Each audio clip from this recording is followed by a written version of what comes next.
Imagine getting your bike towed for something as ridiculous as noise violations. That's exactly what happened to me, and trust me, it's not just some random mistake. This was the HOA.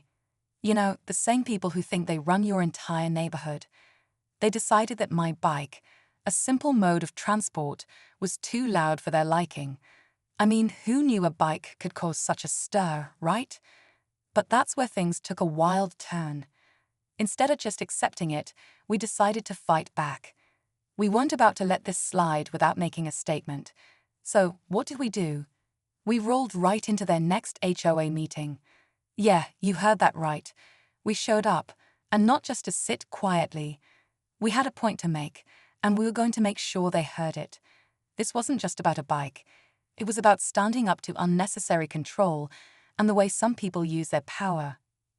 Now, the big question is, what happened when we showed up at that meeting? Did we win? Was the HOA ready for the storm we brought with us? Stick around, because the next part of this story is something you don't want to miss. So, before I tell you how we barged into that meeting, let me give you some context. I've lived in this neighborhood for a while now, and honestly, it's been pretty peaceful until the HOA started getting involved in the smallest things. It started with rules about landscaping, parking, and even the color of fences. But when they came after my bike, that was the last straw. It all began on a regular morning when I went for a quick ride to clear my head. I'd been riding through the neighborhood for months, no issues at all, but suddenly, I got a notification from the HOA that my bike violated their noise policy. Noise policy. I couldn't believe it. My bike was silent, maybe the soft whir of the wheels, but nothing crazy. Turns out, they claimed the sound of my tires on the pavement was too disruptive. A few neighbors had apparently complained about unusual noise early in the morning. That's when they towed my bike. I'll admit I was angry. I tried calling the HOA to talk it out, but they just ignored me. That's when we realized we couldn't let this go. The more I thought about it, the more ridiculous it seemed. What else were they going to come after next? So we made a plan, show up at the next HOA meeting and face them head on. But little did we know, the meeting wasn't going to be as simple as we imagined. As the day of the HOA meeting approached, the tension was building. I could feel the weight of everything on my shoulders. It wasn't just about the bike anymore. It was about standing up for what was right. It felt like the HOA had crossed a line, and I wasn't going to let them get away with it. But it wasn't going to be easy. I spent days talking to neighbors, trying to gather support. Some were on my side, but a lot of people were either too scared to speak up or just didn't care. It was clear that the HOA had its grip on everyone here. They controlled the rules, the fines, and the power. One neighbor, Sarah, seemed like she might join us, but she was hesitant. She was worried about retaliation, worried the HOA might come after her for something else. That's the kind of control they had over this place, silent fear. The night of the meeting, I could feel my heart pounding. I wasn't sure what to expect, but I knew we couldn't back down now. We showed up at the community center, ready to face the board. But as we walked in, I noticed something strange. The room was unusually tense. There were whispers, and people were looking over their shoulders. It didn't feel like a simple neighborhood meeting. Something was off. As we sat down, I saw one of the board members, Mr. Walters, glaring at us from the front. He was the one who'd always been the most vocal about enforcing these ridiculous rules. I could feel his eyes on me, and I knew this wasn't going to be a fair fight. But we had to try. The meeting started, and immediately, the focus shifted to neighborhood noise issues. They were going to bring it up, and I knew it.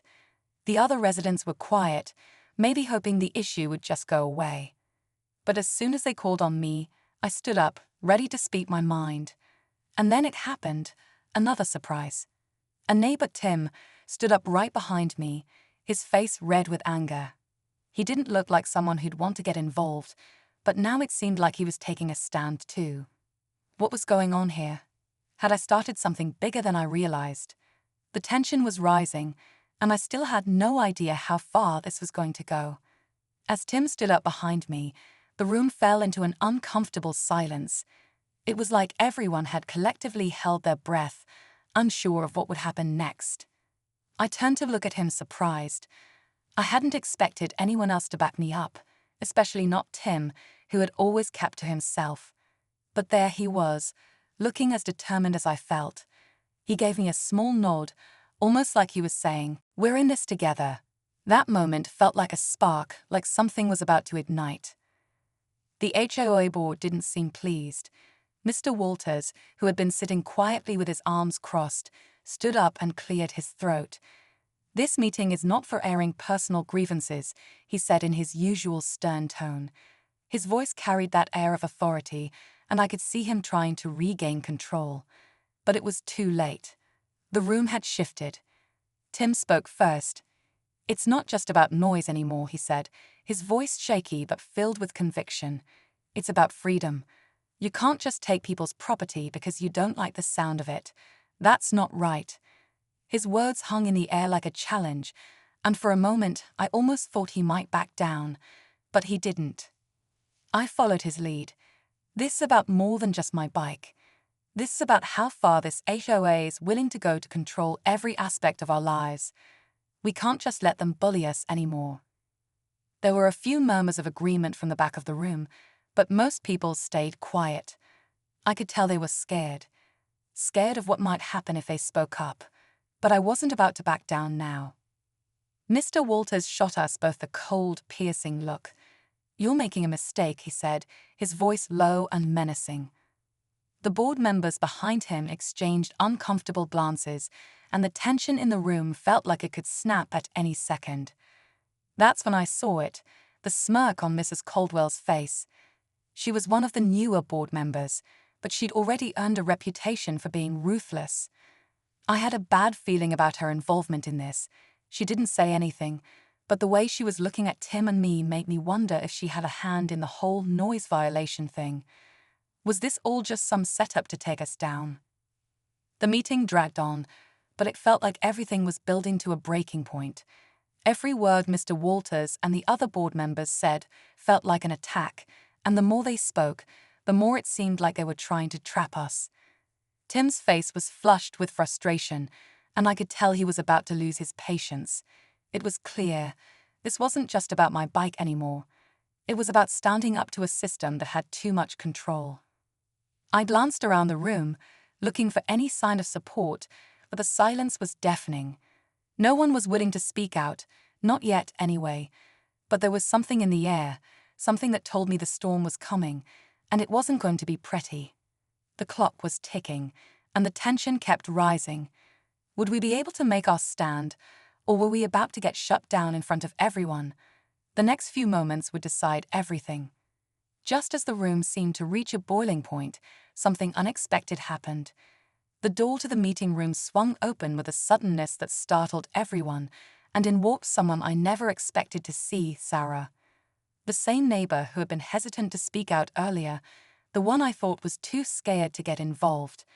But here she was, walking into the lion's den with a determined look on her face. My heart skipped a beat. She wasn't alone. Behind her, there were two more neighbors, people I barely knew, but who had clearly made the decision to back us up. It was like the tide was finally shifting.